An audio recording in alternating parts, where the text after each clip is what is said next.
오늘 함께 나누실 말씀은 사도행전 24장 10절부터 16절까지의 말씀입니다. 사도행전 24장 10절부터 16절까지의 말씀.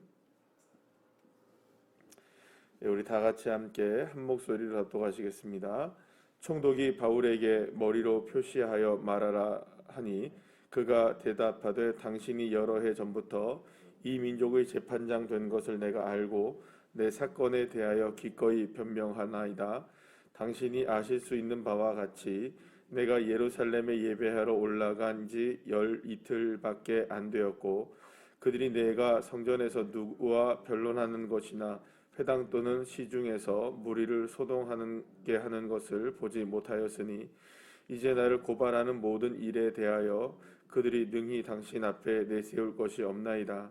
그러나 이것을 당신에게 고하리이다.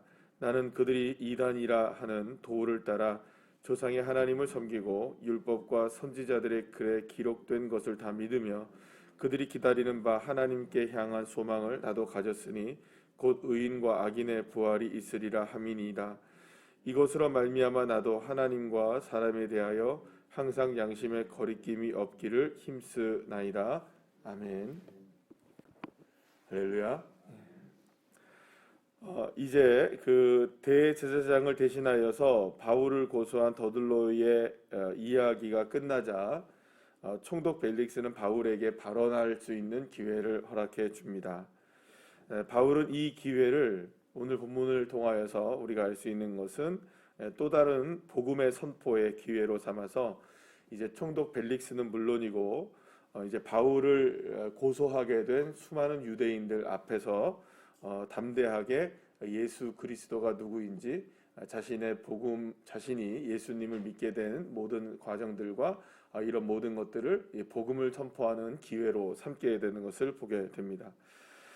사도 바울은 지금 이 문제로 인해서 사실은 죽임을 당할 수도 있는 상황이었습니다. 수많은 유대인들이 지금 굉장히 지금 분노해 있고 흥분해 있는 상태이기도 했고 또 이 일로 인하여서 자기가 어떤 불이익을 당하게 될지 전혀 알 수 없는 상황이기도 했습니다.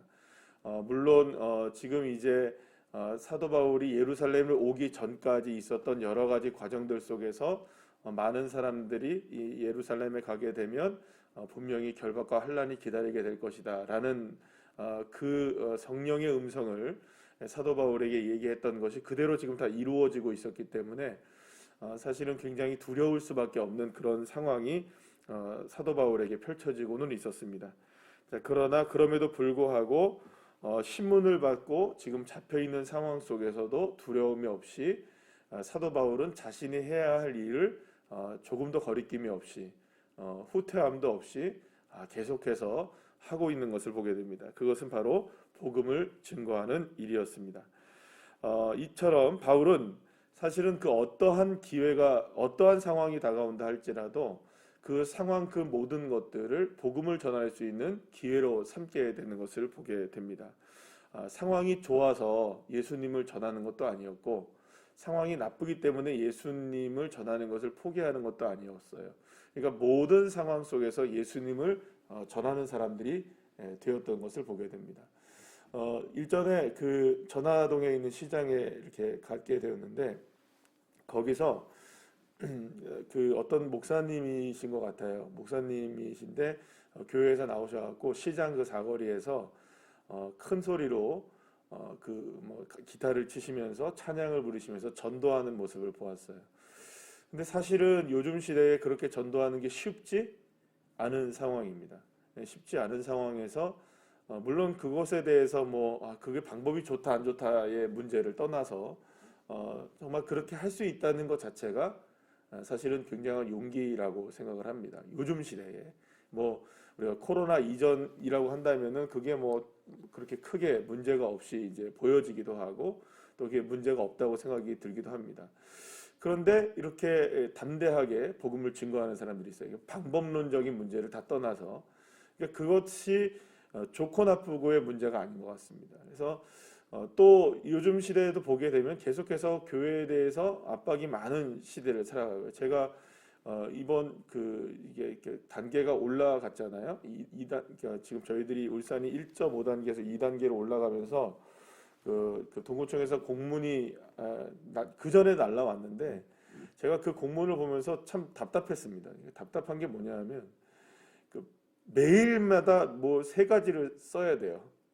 매일마다 세 가지를 이렇게 기록을 해야 되는데 뭐냐 하면 무슨 종사자 대장, 무슨 소독 대장, 환기 대장 이걸 다 쓰라는 거예요. 하루에. 그걸 제가 이렇게 보면서 참 답답하다. 이거를 갖다가 다 쓰게, 물론 그렇게 하게 하면 우리들도 조심을 하고 하지만 그거 안 해도 사실은 우리가 살기 위해서 조심하잖아요. 그죠? 우리 모두가 다 건강하기 위해서 그거보다 더 조심하는데 그걸 꼭 기록을 해야 되나 이 생각이 들기도 하면서 사실은 교회만 그런 거라고 이야기할 수는 없겠지만 이번에 단계가 또 올라가면서 소상공인들이 굉장히 분노하고 있는 거 여러분들 아시죠? 그런 얘기들을 하시더라고요. 그런 얘기, 어떤 얘기 하냐면 다른 데서 다 걸려놓고 분풀이는 소상공인한테 한다고. 네, 그렇지 않아요? 요즘에 다 걸리는 데가 어디 걸립니까? 직장에서 다 걸리죠.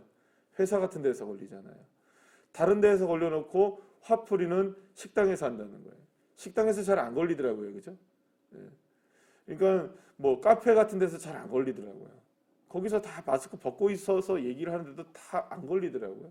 그러니까 이 말은 안 걸린다는 말이 아니라 그런 것들이 많이 나오지는 않는데 나오는 데는 폐쇄 안 시키고 그러면 여러분 지금 우리 울산만 하더라도 어디를 지금 폐쇄시켜야 됩니까? 지금 울산시청 폐쇄시켜야죠, 그죠?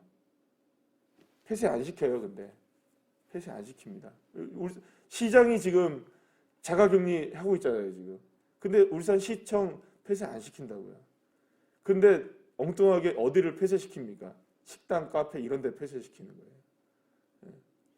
그러니까 사실 어떻게 보면 이거 교회도 마찬가지로 엄하게 많은 어려움을 당하고 있는 이 코로나 시대에 우리 제일 피해를 많이 보는 곳 중에 하나가 이제 교회인데 이렇게 이제 상황이 이렇다 보니까는 복음도 축소가 되어지고 선교도 축소가 되어지고 전도도 축소가 되어지고 교회가 하는 모든 일들이 다 축소가 되어지고 폐지가 되어지고 이런 일들이 얼마나 많은지 모릅니다. 그러나 오늘 이 시간 바울의 모습을 보면서 저와 여러분 우리 교회가 다시금 이 복음을 전할 수 있는 기회, 예수 그리스도를 전할 수 있는 기회들을 어떤 상황에서든지 우리가 찾아야 되는 것이 아닌가라는 그런 생각을 하게 됩니다.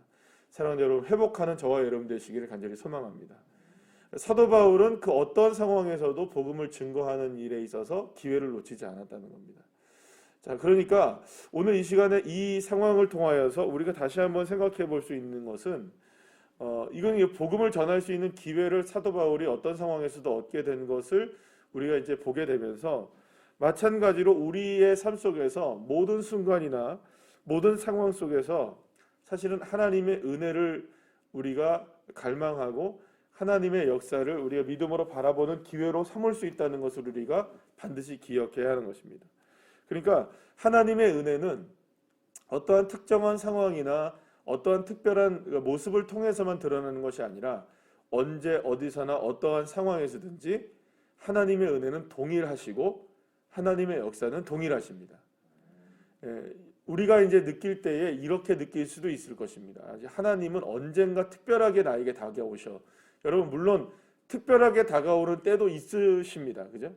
특별하게 다가오는 때가 없다는 게 아니지만 하나님은 언제나 사실은 특별하십니다.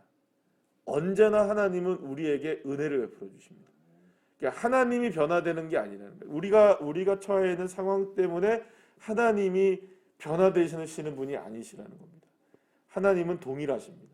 어제나 오늘이나 영원토록 동일하신 분이 저와 여러분의 하나님이신 줄 믿으시길 바랍니다. 그렇기 때문에 특별한 어느 순간에만 하나님의 은혜를 입는다 그것이 아닌 거예요. 그래서 우리는 예수 믿는 사람들에게는 왜 그러잖아요. 우리 세상 사람들은 날짜를 정하기도 하고 때를 정하기도 하고 시를 정하기도 하고 장소를 정하는 이런 일들이 있습니다. 그게 사주팔자, 토정비결 무슨 이런 얘기들 많이 하잖아요. 그죠? 그런데 저와 여러분에게는 그것이 해당이 안 됩니다. 왜 안 되냐면 그 사람들은 자기 스스로가 그거에 얽매이게 되는 거예요. 이 시간은 좋고 저 시간은 안 좋은 거예요. 뭐 예를 들어서 이사를 해도 손이 있는 날이 있고 손이 없는 날이 있대요. 저는 아직까지 손이 있는 날이 좋은 날인지 손이 없는 날이 좋은 날인지 잘 몰라요. 그거를 해본 적이 없으니까. 어느 날이 좋은 날이라고 얘기합니까, 사람들은? 손이 없는 날이 좋은 날이라고 얘기해요? 있는 날이 좋은 날. 여러분, 그게 무슨 상관입니까? 손이 없는 날이든 있는 날이든 싼 날이 제일 좋은 날이죠. 그죠? 예. 이삿짐 싸는데 저렴하게 할 수 있는 날이 제일 좋은 날입니다. 그죠? 예. 예수 믿는 사람들에게는. 예. 그러니까 사실은 저와 여러분에게 있어서는요. 세상 사람들은 그거를 뭐 날짜를 정하고 뭘 정하고 다 그 좋은 날짜가 있다고 얘기를 하는 거예요. 좋은 날짜가. 근데 그 좋은 날짜가 따로 있는 게 아니라는 거죠. 왜냐하면 예수 믿는 사람들, 하나님의 자녀들에게는 모든 시간과 공간 속에서 누가 주장하고 계십니까? 하나님이 계시고 하나님의 사랑은 변하지 않으셨고 하나님은 변개치 아니하시는 분이시고 우리는 변한다 할지라도 누구는 변하지 않으십니까? 그러니까 모든 기회가, 모든 상황이, 모든 날이, 모든 시간이 다 하나님의 은혜의 순간들이라는 겁니다. 그러니까 우리는 그걸 자꾸 따진다는 거야. 지금은 이렇게 상황이 이러니까 하나님이 역사하지 않는 것인가? 여러분, 그건 믿음이 없는 소리인 거죠. 상황이 어떻든 간에 하나님은 변하지 않고 역사하신다는 거. 그러니까 사도 바울이 지금 상황이 좋습니까? 안 좋습니까? 안 좋아요. 지금 정말로 좋지 않아요. 지금 사도 바울이 지금까지 사역하던 과정 속에서 가장 좋지 않은 상황 속으로 지금 계속 빠져들어가고 있어요. 그럼에도 불구하고 기회가 되었을 때 바로 그것이 기회라고 생각하는 겁니다.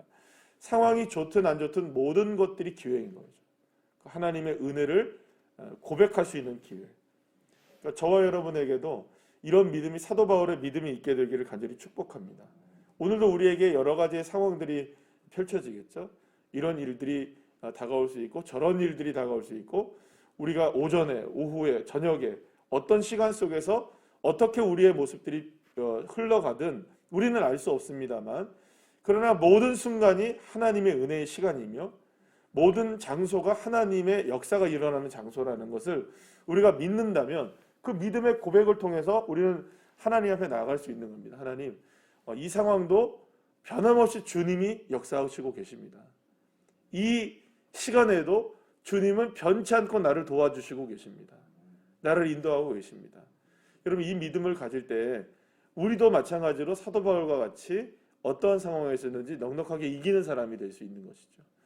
오늘도 어떠한 상황에서도 주님이 나와 함께 하심을 믿는 믿음으로 모든 것이 주님의 은혜입니다, 이렇게 고백할 수 있는 저와 여러분 되셔서 승리하는 주의 자녀들 되시기를 간절히 축복합니다. 기도하시겠습니다.